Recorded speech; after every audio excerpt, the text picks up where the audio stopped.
That 95% is going to come in market at some time. The goal here is that relationship with the 5% has already been established because of all the work that we've done on the 95% side. They know who we are. They know what we stand for. They've learned a massive amount from Kortney. The trust is there. You're going to win those deals at a higher rate if you're on that short list already, like day one, versus like they literally found you in Google for the very first time when they're putting in your keyword, just straight up comparison against all the other options. I've been in this space for over 15 years, staffing and recruiting. I obviously knew about Crelate prior, but there were many people that were like, Crelate? Crelate who? From 2 years ago, our brand has drastically increased. What you call your flywheel is kind of what we call our content confetti. But it's not just the 1 hour podcast, it's everything else that comes off of that. It's the blogs that we build from it. It is the amazing video snips that we get that build off of it. The amount of content that comes from a single episode is mind-blowing. Expert-led content that cannot be replicated with ChatGPT and these like LLM models. You either internally having the expertise and building up a content library of transcripts that can be put into these models, and then all various forms of content confetti comes out of it, or a combination of, internal and external, but you're the one co-creating that. Over the last 2 years, like the brand has grown a ton. How do you measure it, and what is giving that insight that, oh, this is working? What we really think is like our secret sauce. And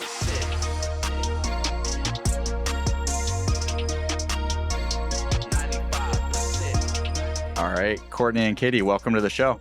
Thanks, Eric. We're excited to be here. Yeah, thanks for having us. Yeah, this is going to be a fun one. We obviously know each other very well. We've worked together for, I would say, a good bit of time now at this point. And yeah, 2 years, like I'm losing track of it. But I've been a witness to the content execution you all have done firsthand. And I would say it's been like a world-class level, in my opinion, from like the podcast and not only just the podcast, but the entire content ecosystem you all have.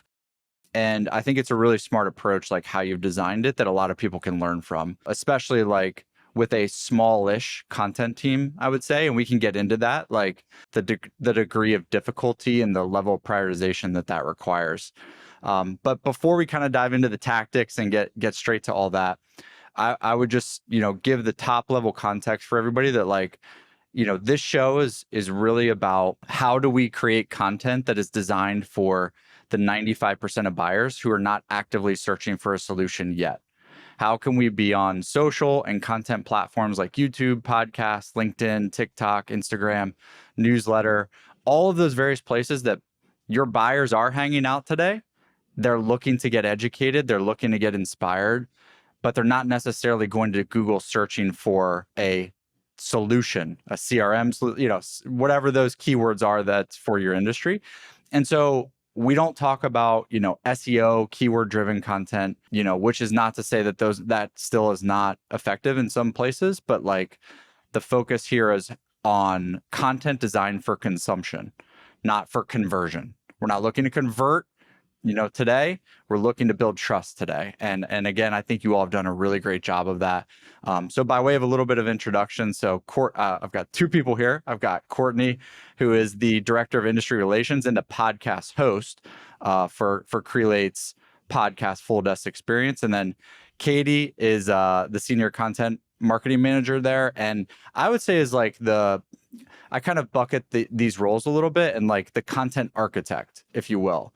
So the person ensuring that what's being executed is done correctly, and Kortney can show up to the degree possible, deliver her expertise, build relationships and thought leadership with the audience. And then Katie, you can, execute it from there. And it's like a dynamic duo team, which I think is a really perfect balance. And it's actually needed. It's really difficult for one person to fill both of those roles. And the company you all are doing this for is Crelate, which is an end-to-end staffing and recruiting software platform. So I again, thank you for being here, and maybe to get into it a little bit, just for a little high level, in terms of how Crelate and how you all think about customer acquisition from like a marketing and content and go-to-market standpoint. because I think it's helpful to contextualize how does content marketing fit into the broader go-to-market strategy. So how do you all think about that at a company level of like acquiring customers through marketing-led activities versus like sales-led or any other, I don't think you all have a PLG motion, but I could be wrong. So yeah, what sort of philosophical approach do you all take from there? And then we can get into the tactics. So, as far as the content strategy goes, the podcast is one of, but probably the biggest pillar of our entire content program. It feeds everything. It ties into our ABM strategy. It ties into the way that we use top of funnel advertising. And so from a marketing standpoint and like looking at market mix of how much is coming from what we do with the podcast and how much of it is coming from everything else, it's a healthy mix, but because of how strong Kortney is within the industry, it is definitely at the forefront of what we do here at Crelate. And do you use like any pieces of that? Like, do you have an outbound motion, like the sales team, at doing proactive outreach and things like that? Because there's obviously many ways to scale up like a go-to-market engine, and historically a lot of it has been outbound driven, but I think we're moving a lot more towards like, let's create an inbound flywheel, because like the highest intent buyers going to your website and scheduling time for a demo, like probably in all cases, close at a higher rate, close faster, already have that trust built a little bit. So so do you have like a healthy mix of both of those? We absolutely do. I think that like when we look at things and the flywheel of inbound and outbound, I kind of like to think of it as all bound, which I know is one of those catchphrasey type things, right? But I grew up in the marketing age of fully integrated campaigns and doing things that can be scaled across all of the motions at the same time. And so I think it's really important looking at the entire marketing program, both on inbound and outbound side, that we all march to the same tune and that we're all hitting on the same talking points. It's a really great point of introduction for cold to be like, hey, I don't want to sell you anything, but have you listened to this episode about business development that Kortney Harmon just did? It's relevant to the industry because of X, Y, and Z. And so when we're talking about cold outreach, I think that the podcast absolutely plays a huge part in it, because what it does is it's kind of lets down the guard of the consumer. And while it is, of course, outbound's goal to get that demo booked, and so the objective is a little bit different, what it does do is it allows them to actually build a relationship instead of just come in and be like, hey, I want to sell you something. Getting pitch slapped on LinkedIn happens to me daily, and I hate it and I ignore it all the time. The people that get my attention are being like, hey, Katie, I see that the Full Desk Experience just dropped a new episode. Would love to talk to you about how that is applicable here. And so when people actually find things that are relevant to the consumer on the outbound side and on inbound, it's game changing, because what you're doing is bringing down their guard and building that trust, which is really what builds long-term partnerships with your customers and clients. It's our way to say we get your business. And just some of these snips in these videos from these podcasts, whether it's an interview or a workshop, it's like, oh, they get me. Oh, they get this business. They're just not in this business to sell. They get how I work. Or, hey, I've never thought about that. So it gives them food for thought, something to chew on, and it really has some stickiness that's able to sit with them and really to develop off of. I don't think very many people do outbound that way, to be honest. And I think it's one of the best ways to do it in 2024. And it's also for two reasons. One, I think it's effective just from the outbound standpoint, but I also think it's a flywheel for the content itself. It's almost like a cold newsletter funnel, like where you adding prospects and ICP personas to this cold list, but sending them relevant content rather than a sales outreach for, booking a demo call. And so like, at least from tests that we've seen, and I'm going to start doing that for our show as well, like playing around with that a little bit, the open rates on those are so much higher and the click-through rates on those are so much higher than any other type of email you could send. And so it's like now they're getting into the content funnel, which improves your results in the content in platform, whether it's YouTube, Spotify, Apple, what have you. And then that helps show those platforms that your content is resonating. Then they show it to other people on those like it just kind of actually feeds itself from both directions. So I really like that. What you call your flywheel is kind of what we call our content confetti. And like I used to have confetti, Eric, that I used to throw in the air. Daily. You would do it daily. I've run out of the confetti, not of the content.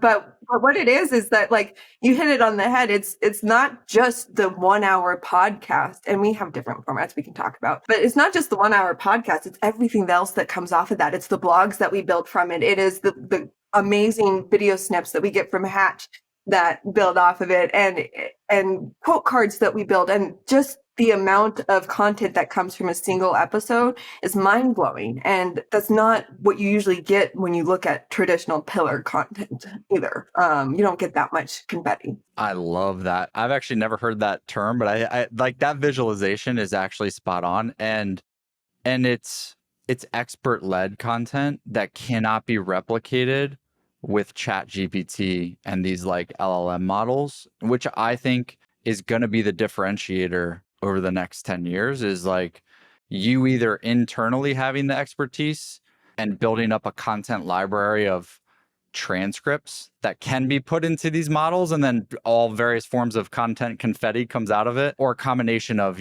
internal and external, but you're the one co-creating that essentially, which you all have done a good job of. And I want to touch on pretty soon, like Kortney, on how you are doing that and leading the charge, with the face of the content brand that way. Before we get into the actual, channels you all are using and what those look like, last question for context is on the 95% versus like that 5% content. So the content designed for people who are actually searching for a platform that Crelate, would help solve their problem, versus the 95% of like, this is our bigger TAM and we just want to build trust with them today. Like, how do you look at which of those you're solving for and what prioritization? Like, do you try to, do both, or like, do you put most weighting on, the 95%? So I think that like when you're looking at the 95% as a whole, like the market's cyclical, right? So it's only a matter of that 95% is going to come in market at some time. So that's the long play, right? Is always making sure that you're talking to them, that you haven't forgotten about them.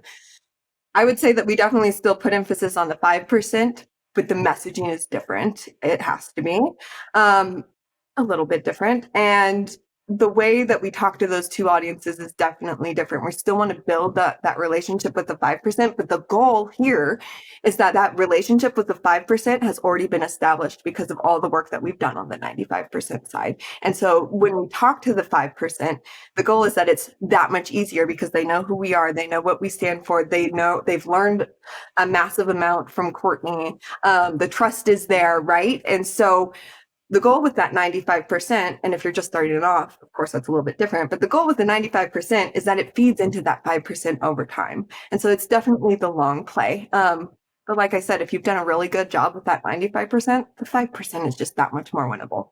Yeah, because you're going to win those deals at a higher rate if you're on that short list already, like day one, versus like they literally found you in Google for the very first time when they're putting in your keyword, and like just straight up comparison against all the other options there. And that can be a tough balance. I think it probably has to come from like the company level strategy, that like we're okay with that being the strategy, because it's all based on how you're measuring it and whether or not you can play that long game. But I do think that more companies are kind of tuning into like, this is the way to do it. It's just, it's harder. It's a harder ship to turn the larger the company probably, and more like ingrained they are in that. But yeah, let's get into some of that 95% content strategies. So obviously, you've got the Full Desk Experience podcast, which you've been doing for, quite some time. Like, I think at this point, you've got more than 100 episodes, right? We're close. So we only just started doing episodes weekly last May. So we are close to 85 and we'll hit 100, in 12 weeks or so, 15 weeks. So yeah, we're getting pretty close. Totally. And that's one of the keys, obviously, like one of the recipes is like longevity, like for this kind of thing. And so that's massive. But yeah, what are those other, between organic social, newsletter, Kortney, like your guest appearances on other podcasts? I know you do, digital live events and actual live events. Like, yeah, I'd love to hear just, the breakdown of like how you think about that 95% content playbook. It started out in what we've done throughout this whole process. Just because it worked 6 months ago doesn't mean it works today. Katie and I, through you, all have also learned to pivot throughout the way. So we started dropping bi-weekly episodes and we realized, just wasn't quite enough. So we were able to add different types of series to the podcast. So we do drop weekly now. Those vary. So those vary from interviews that I do with top leaders in our industry. We do something called FDE Express, like think 10 minutes or less content. Katie, this is not our podcast, so I can say we do something similar to Am I the Asshole? So something that's catchy and new, but we have it to Do My Teams Hate Me in the staffing and recruiting industry, where people write in, ask us questions, kind of like a Dear Abby thing, but more community-based. What we really think is like our secret sauce, and I might be partial just because training is my background. I trained many people in this industry, and learning and development is my key. So we actually do live workshops. So whenever I think live workshops, like you're paying to go to virtual webinars, guess what? We try to do one once a month on varying topics. So you can come in, have free consultation to say, hey, this is my situation. What would you do? So we do that. Then we drop that as a podcast. Katie does not let me talk about the product at all. So that really separates us, but we've done a few different things to tie it back. So if I do a workshop, let's say I did a workshop in December on goal setting and metrics. We actually did we call it Crelate and Conquer, based on the software. Here's the podcast. Here's the premise of what we did for the industry. But guess what? We're going to do it how you function in our software best. I'm doing speaking engagements around the nation right now. I think I'm at like 16 speaking engagements externally on other people's platforms, other people's podcasts, on other people's conferences. It is just varied across the board. And I really think it's just about building the community, building relationships. People are starting to say, oh my gosh, people are like, yes, I listen to your stuff all the time. And it's like so shocking. It's like, okay, that's amazing. It's bringing value to people. And people constantly give you different ideas about, hey, I want to hear about this, or have you thought about this? So people are always stirring ideas within Katie and I as we talk to them. And I think it keeps us top of mind because we're able to put out so many varying different types of content. Yeah. And that feedback piece is like absolutely critical. It goes back to this, like what you did 6 months ago may not be what you're doing today. And I think a lot of that is driven by the feedback and the iterations of that. Okay, we're hearing consistent themes here. Let's add another pillar content piece around that, because like it's bubbling up to be one of the number 1, number 2, number 3 topics or problems we're hearing a lot of feedback on. From an execution standpoint of all of that on like a weekly, week to week or month to month basis, how have you all found, your process? Like, what does that look like working together? I would say from, this, I kind of think of it as like there's 3 pieces to this team structure, and there can be multiple people on each of these seats, but really it's like the thought leader, domain expert. Then it's the sort of content architect who's internal. And then there's like a production team who can be internal or external. For you all, how have you found, like what sort of, rhythms have you found, or like what best practices have you found with like executing this together as a team, on a week to week or month to month basis? Katie and I are 2 sides of the same brain. So that really helps. I've never been so in sync with someone at work before in my life. So first off, that's a huge help. Number 2 is we started off with workshops were our secret sauce. And it's like, okay, workshops, let's do 2 a month. And realizing the time consuming pieces that took, because we're delivering ebooks to go along with that, downloadable assets, which are really set well with our audience that people download. They want more of that. But it's like, okay, production wise, we can't do 4 of those a month. So Katie is really that architect of driving our content, figuring out, where we go. Your team's amazing at trying to help us make sure we execute the production. I think early is the name of the game for us. The first year, it was really trying to figure out, all right, hey, next week we got to drop this, but where are we? Are we getting stuff in deadline? But now this year, we've learned that in the summer, our audience maybe is less present with kids on summer break. Guess what? We can do some repeat episodes. Now that we're at over 80 episodes, we can repush content out. We can do different things that we weren't able to do in the beginning. So being proactive is the name of the game for us. We're already recorded into August. So that's a relief for us because this isn't the only thing that we do. When we got hired, they were originally looking for one person to do both roles. And you just can't, especially for the way that we wanted to do the show.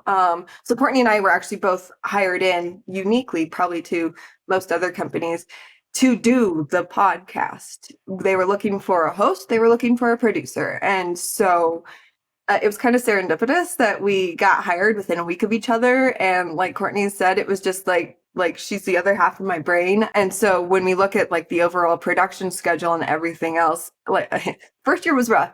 The first year it was we have 2 weeks to do this. And then now we're like, crap, the 4th of July is on a Thursday. That's our drop day. We need to drop this episode 2 days early and it's ready. And it's not a big deal and it's not a stress. And so it's getting into that motion. But I think where so many podcasts fail is that they give up after 6 months. But if we had given up after 6 months and not kept trying and iterating and changing, we wouldn't have had the massive success that we've had. So. Yeah. And that's part of the challenge is realizing that this is not something that you just show up and record something for an hour and then you just publish it and you can just do it the next week. For example, it's wanting to have success on LinkedIn as a platform, outlier success, but only devoting literally 1% of your time to it. That math doesn't add up.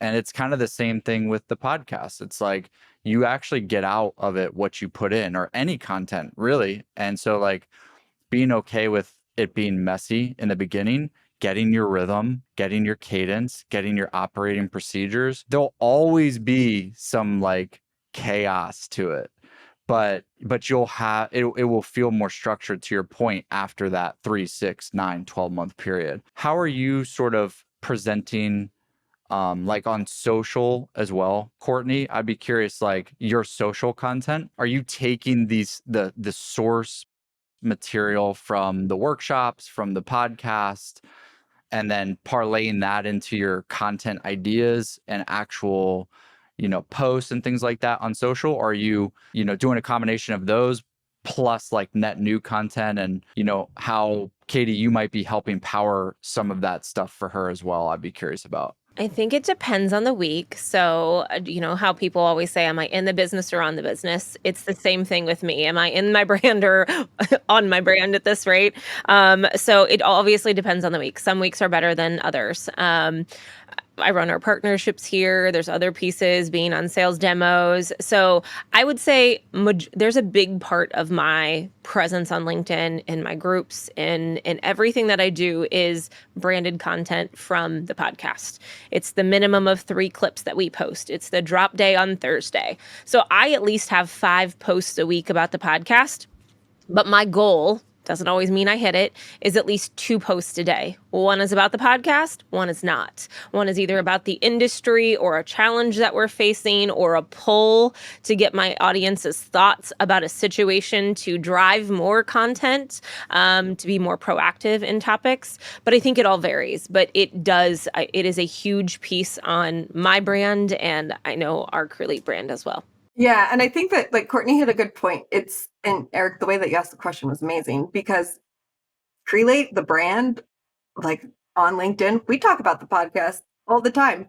However, unless you're new to B2B marketing, everybody knows that people do better than brands on LinkedIn. And so if we had hung our hat up on just posting on the company LinkedIn profile about the podcast, it would be dead. Like, you need that internal thought leader. It could be founder-led content. It can be other internal stakeholders. What's unique about our company is that we have, off the top of my head, I can think of a dozen of our employees who used to work in the industry. And so we have all of these voices that can help us amplify the message. But if we had to rely on just Crelate's LinkedIn page, we'd be screwed. So, and that's not like a shot at Crelate at all.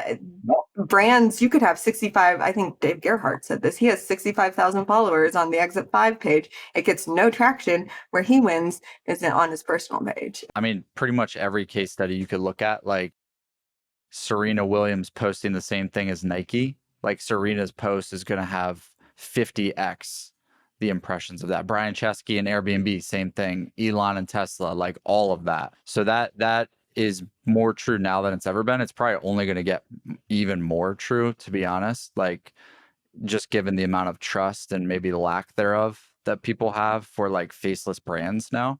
So it's a competitive advantage to kind of have a person or multiple people be the face of the content brand, not necessarily like have to be the face of the company, like in all aspects, because like sometimes the thought leader is not the CEO. So the CEO can sort of like represent the company in that way, but having somebody in the seat that's meant to build that connection between the buyer and have them like know, trust them is really powerful. It's been fun. I'm going to elaborate on this a little bit more. It's been fun. So as we started, okay, I've been in this space for over 15 years, staffing and recruiting. I obviously knew about Crelate prior to, because one of my old coworkers moved here prior to me. So I was aware of it. But there were many people that were like, Crelate who? From 2 years ago, tomorrow is when I started. So since 2 years, our brand has drastically increased. But it's been funny because there's times that we'll go and people are like, oh my gosh, full desk experience. I listened to you. Who's Crelate? And then there's times that are Crelate. They're like, oh, you have a podcast? What is that? So the two different entities in which that how they function and it's really fluid. It's been crazy to see the growth. Overall, through the entire process. Yeah, and that's one thing I always talk about too, which is like there's a difference between building a #1 podcast in Apple or Spotify versus like having a podcast or some other pillar piece of content that then gets used across all the channels your buyers are to be seen as an expert in your industry. And so you can try to do both. It's tough to do both. And for most B2B companies, I would recommend, being seen as an expert in the industry and using the content as a way to do that, rather than having like, oh, we're the #1 podcast on Apple for this category, because the execution required for those is different. And there may be cases for that, but I think you all have done a really good job of that. And so between all of it, like, the various channels, they all feed each other. So this may be kind of hard to, pin down an exact one, but like, how do you look at the success of either the most successful one of those, in whatever way you define that, or the overall success of this strategy in general? Like you just mentioned, Kortney, over the last 2 years, like the brand has grown a ton. Like, how do you measure it, and what is giving that insight that, oh, this is working and we can double down on it in these ways, but here's the results we've seen from it? So I think that one of the blessings, and a little bit of a curse too, if you want to look at it that way, of what we do is that we had complete buy-in from the executive team from day one. And so it's not like we're expected to have 30,000 downloads a month, or that we're expected to, like, they knew the goals, and so it made it very easy for us to set the goals. I think that we take in some of the qualitative stuff, like Kortney and I were at Staffing World last year, and we were on the elevator, and somebody turned around and was like, I know your voice. Why do I know your voice? Oh my God, the full desk experience. And like she's too modest and humble to say it, but it was so cool watching people be like, watch it click for them. And so we take all of that qualitative feedback back to our leadership team, and they're like, this is all the proof we need. However, I will mention too that there's been several deals that have been saved, brought back to life, or even started because of the podcast, whether that's people listening to the podcast or tying into our ABM strategy of how we have guests on the podcast, or how we work with sales. And so having the buy-in from all of the leadership, sales, the outbound team, customer success, even we've helped them retain clients through the podcast, either through having them on as guests, like I mentioned, or listening to it. But the value of the content kind of speaks for itself. And when we get that live feedback, it's not like, we're looking at numbers, right? We're talking to people, and that's the goal of the podcast, is to connect to people. And so showing our leadership team that, we are doing that has just been game changing. And of course it helps that like Kortney's got killer content and just resonates so well with the audience. But yeah. I mean, feedback in general, especially for podcasts, is tough to get because it's like a one-way communication platform. So you can see the numbers in the hosting provider. Like, here's the stats, here's the downloads, here's the listens. But like, in the back of your mind, you're like, are people loving this the way we want them to? Like, we want that feedback. So getting that live, like, I think for each one of those, you can have a multiplier on it for like how many people actually think or resonate or remember as much as the person who gave it to you. So whether that's like whatever multiplier you want to put on it, like, we got 10 comments from unprompted comments from people at a conference we went to. Like, we're going to put a, 5, 10, 15x multiplier on that for like what actually, the amount of people who actually think those same things, but don't have the opportunity or don't really proactively reach out to say that stuff. So I think that's massive. Any other wins you've seen, not just from the podcast, but even in platform of like any other channels that you're doing this 95% content, playbook for? And it could be a specific example of a win, or just overall, like any other way, you define it. Really just as, those comments that my LinkedIn is continuous. Like, it is constant comments. Oh, I heard you on Brad Biley, or I heard you to here, or I saw this. It is amazing. Great content. So those things mean more than anything else. Like, and we try to share those with our leadership team very frequently. So I think those things do speak volumes. I think that actually what you just said kind of hit on it, right? Like, we have our own platform to stand on and talk about the things that we want to talk about, right? With the audience that we think that we have. But I think that where it gets really cool is when other shows that have been around longer than ours reach out and are like, Kortney, you've got to come talk on my podcast. Like I know that's not like a direct, like, tied to sales win, but it is a brand win. And talking to the 95%, because just because they listen to somebody else's show in the industry doesn't mean that they also listen to ours. And so getting those opportunities organically through the relationships that are being built here, that's ultimately how you win with the 95%, right? Is the trust. And so if we're on like this other trusted show that's been around for 5 years, and granted 2 years is a long time in the podcast industry, but that's been around for 5 years, that people have been listening to since its inception, and then Kortney's on it and she gets to talk about our podcast, guess what? We get to draw those listeners over to us now too, and have exposure at least to those listeners too. So I think that from like a 95% content standpoint, that's where you win, is getting the larger amplification of your message and your show and your content out there that you can't get just on your own. Spot on. And yeah, there's 2 points on that I would make as well, just to add on top of it, is like the serendipity that comes from these types of things, like the luck surface area. like increases so much more just by executing and putting out content in this way. Like literally the biggest unlocks we've had at Hatch for our own stuff has been because I created some content with somebody and then we elevated that relationship and started doing other things that has helped the company a lot. And you can't, like, when you're mapping the strategy out, you can't really actually like draw a clear line to what those things are going to be or when they're going to happen, but they every single time they happen if you do it long enough. And sometimes they can be the most successful thing, like, oh, this led to that, and that became one of the most successful things we did as a company. So really the content was the enabler for that entire thing. Building these things from scratch is difficult. And so like being able to borrow the audiences of people who already have built it and then, you know, convert some of them over to your thing is also a cheat code.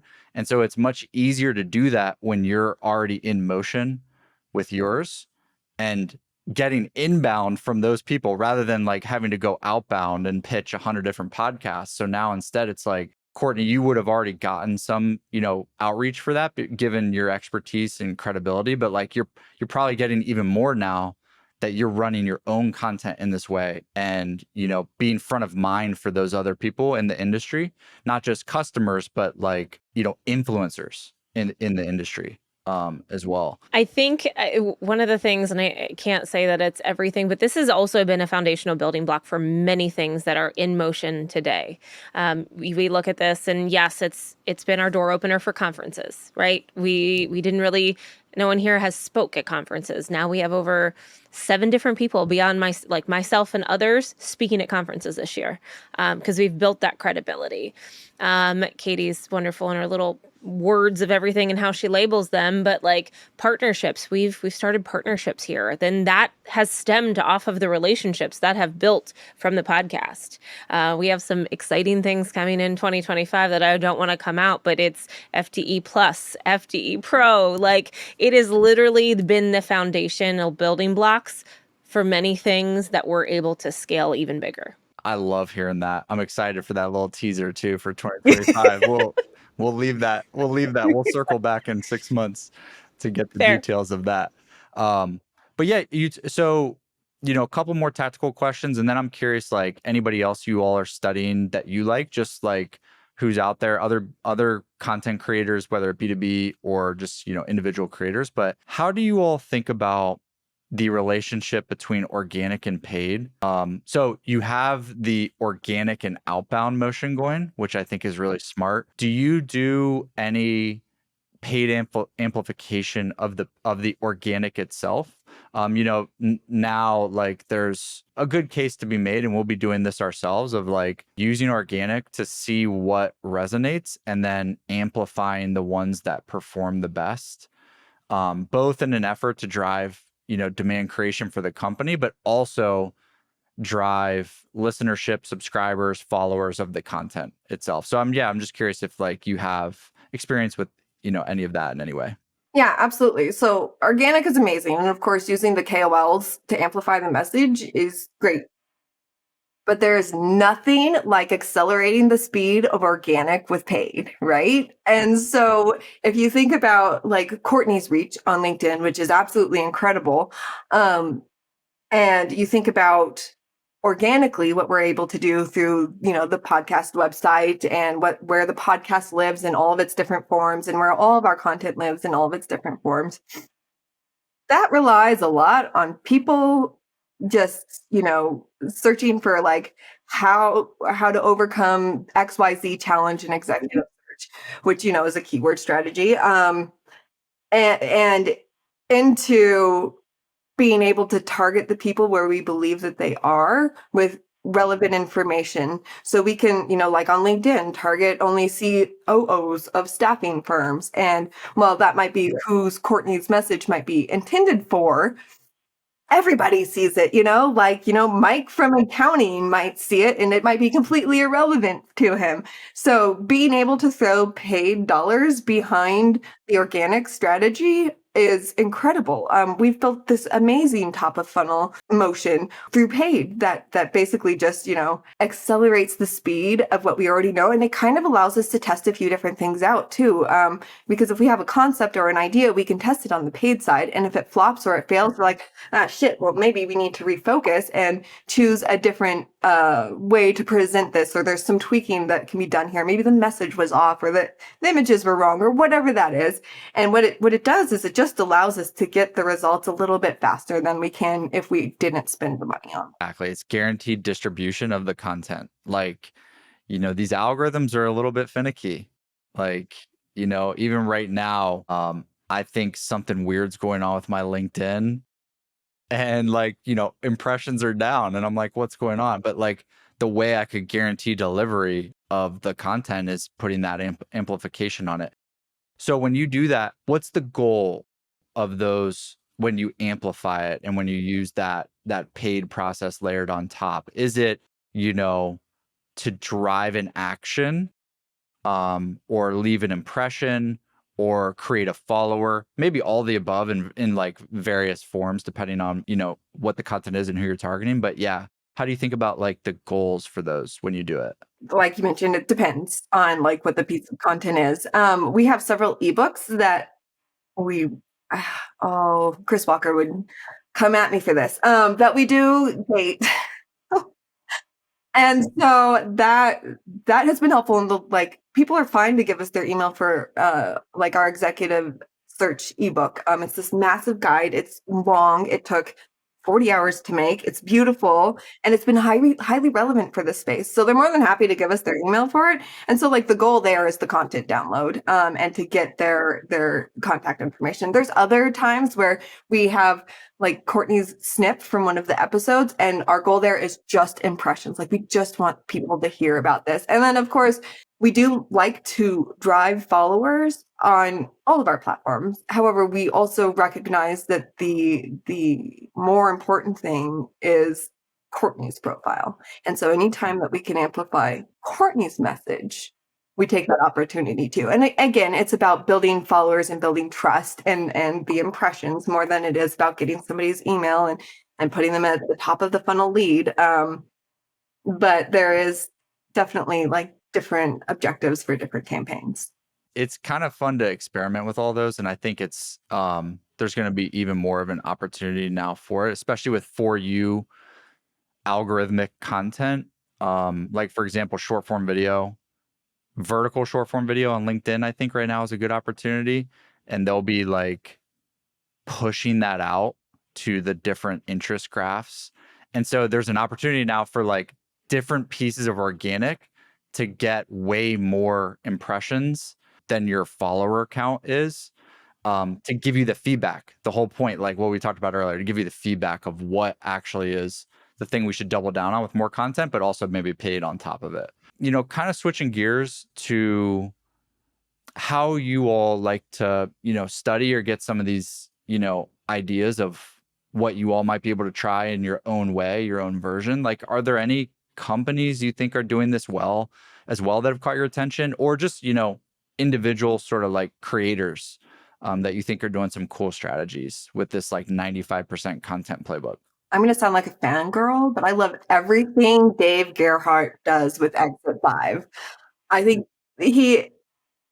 I've been on a couple of his live stuff too. I mean, the way he's really good at guiding his interviewees, if there's an interviewee on, and he's really good at, man, does he pay attention to his community? That man cares more about his community, and it shows. And I had been a subscriber to his email newsletter for a long time.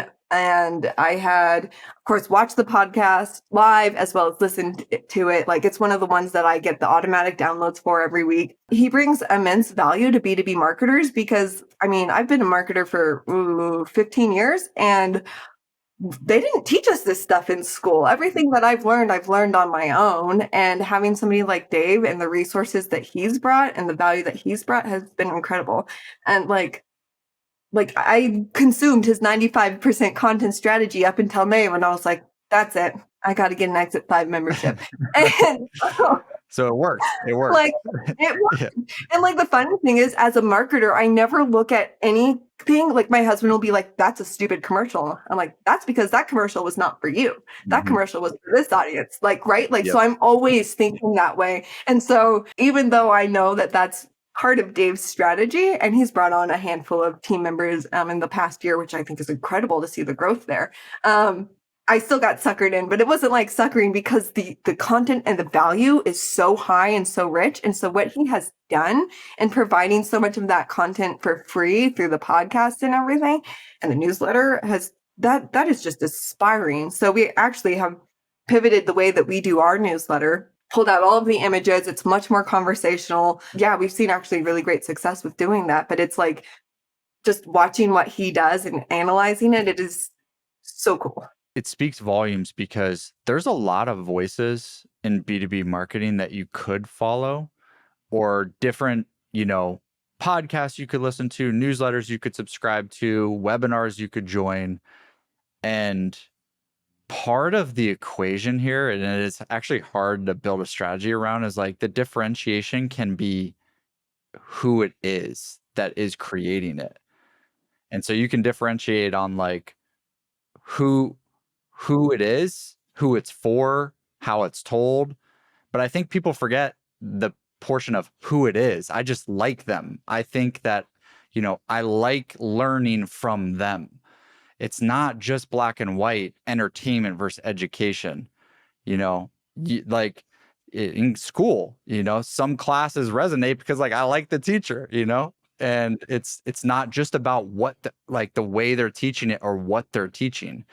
And so that's a massive opportunity. It is a challenge too, like to expand beyond that personality, which Dave's doing right now. And I think it'll be cool to see, how they do it. I think they'll be successful with it. But yeah, that's a big piece of it, of like being that face of the brand. It's like people just want to hear from Kortney. Like that's an X factor here, not just about like you could literally replace the topics that Kortney is talking about with a different person and it wouldn't work as well because people like Kortney. So just I guess the takeaway there is like try to be as likable as possible or be you. Honestly, what it is be yourself. Like and don't try to be somebody you're not, because I actually think the best way to win with that is literally just be yourself. Like don't try to do the Gary V high energy if you're not high energy person. Don't try to be super data driven and like serious if that's not who you are. I think like being yourself is part of that, and you can tell that comes through. Dave is being himself. I have a feeling, talking to him in real life, which I've done many times, it sounds the exact same as he is on a podcast. Like, and so that's what works. Kortney, anybody you're studying or any content you've been liking these days? Katie and I have different perspectives. She has the marketing background, right? I look at it from our industry. So I look at like the people that have been around in our space for a while. So Haley Marketing, they do something, they're like the kind of like the OG in our space for podcasts. So we're looking like just the different formats. That's kind of how we came up with the Am I the Asshole thing. Katie and I scroll, and it was like, Katie, we should do this. Like we've been asked questions. Why don't we do this? So it's really about just listening to other things, other people. What are they doing, and how do we put our own spin on it? I'm a variety person. I have a lot of podcasts that I download, whether it's Haley, whether it's anything else, but it's really industry driven for me, because it sparks my own idea to be like, ooh, I don't agree with that. I want to make sure that comment is known. So I think I probably stand a little bit different in the capacity of content wise. Yeah, but those are the perfect balance in my opinion, because like I know you're probably not looking at it from this labeling, but it's almost like competitive research. Not competitive in the sense of like, it's a winner take all in the content game in the industry, but it's like you don't want to cover stuff the same way other people are covering it, because then it's really truly more just commoditized. And so it's like, how do we know our audience? We want to be closest to the audience, but we also want to know, are they being served that content elsewhere? And how can we differentiate it and put our own spin on it? It's really important. I think a lot of people skip that too when they start creating these like shows and things. They're just like, well, here's what I want to create. And it's like, if they just took a little bit of research, they'd realize there's already 15 different podcasts that are describing the premise of their show the exact same way. And so, yeah, I think that's super smart. Yeah, one kind of wrap up question here, just in general, like thinking about this like big picture, what are you most excited about with content and the future of it in general? Like how, the ways you can execute it, the strategies, the mindset, how maybe, companies are shifting their mindset around it, like anything at all that is like most exciting and trends wise, future wise with content creation for B2B. Yeah. So I think that when you look at trends, I see two things. And wouldn't be a podcast in 2024 if we didn't use the word AI, and somehow we haven't yet. And I think AI is great. And I think it definitely serves its place. However, I think it's a trend. I think it'll change the way that we work. But I also think that the smart companies, the companies that are going to win with content, are going to be the companies that put their clients, prospects, customers, their target audience first, and make sure that they have a really tight why. I think that you can use AI to help assist in creating some content. I think that I'm a writer by heart, by trade, since I was 7. And so I love to write. And I think that as long as you hold on to those perspectives and don't get lost in the noise of all of this other, quite frankly, bullshit that can cloud the marketing industry, and that if you hold on to that, I think you're going to be fine. And I think those are the businesses that are going to win. I mean, we're in a tight economy right now. We're in marketing teams are always the first ones to get cut. And I think that as long as you hold on to your true north, that you're going to be okay and that you're going to succeed. But I think that if you get too caught up in the AI and generating 40,000 blogs a month or whatever the crazy number is, you're going to lose. You're going to lose all day long. You're going to lose trust. You're going to lose deals. You're going to lose customers. And people know when they're talking to AI and when they're talking to people. And so just make sure your content feels human. Don't lose that. I'm going to piggyback off of that because she's the writer. I'm the people person. So Katie and I have talked about this wholeheartedly. It's really the community, the people that we serve. It's really the networking, hence partnerships. But it's really the idea of don't lose the human element. Yeah, AI is there. It's part of the processes. It's a necessary evil. But don't lose sight of the people you're talking to. Don't talk at people, talk with people, especially in this world. Love that. Totally agree. And it's like, there are going to be hacks that you can arbitrage for periods of time. Like, oh, I created 100,000 SEO optimized articles to like target these 150 long tail keywords. And maybe for like 60 days, you could like have some arbitrage on that or whatever, but it's not a long-term strategy. And community, like that's a really great word for it, Kortney. I think like, the power of that, because of the demand for it and the interest in it is only going to get bigger because of all these things. Everything's more digital than ever, but like the balance of that on the other end of the bell curve is like people do want the connection. They want to feel like they are working with or connected to actual people that know them, care about them, have their best interests at heart, not some like article that was written about how to do XYZ on Google and like you could tell it was just repurposed from 10 other similar articles and said nothing new. It's like when I want the recipe, I don't want to read a 1,000-word thing. Like I just want the recipe. So yeah, I think that I totally agree with all of that. Awesome. Well, thank you both so much. This has been amazing. And I would recommend for anybody looking for a staffing recruiting platform to go check out Crelate. But yeah, anywhere else you would, advise or recommend people to connect with you both directly? LinkedIn is a good place for us, for both Katie and I. We're there daily. So absolutely, LinkedIn is the best way to reach us. Cool. And check out, if you want to see it in action, go check out Full Desk Experience podcast and Apple, Spotify, and everywhere you get your podcasts. And you can see all these best practices in motion. So Thank you, yeah, Erik. awesome. Appreciate you both. Thank you, Eric.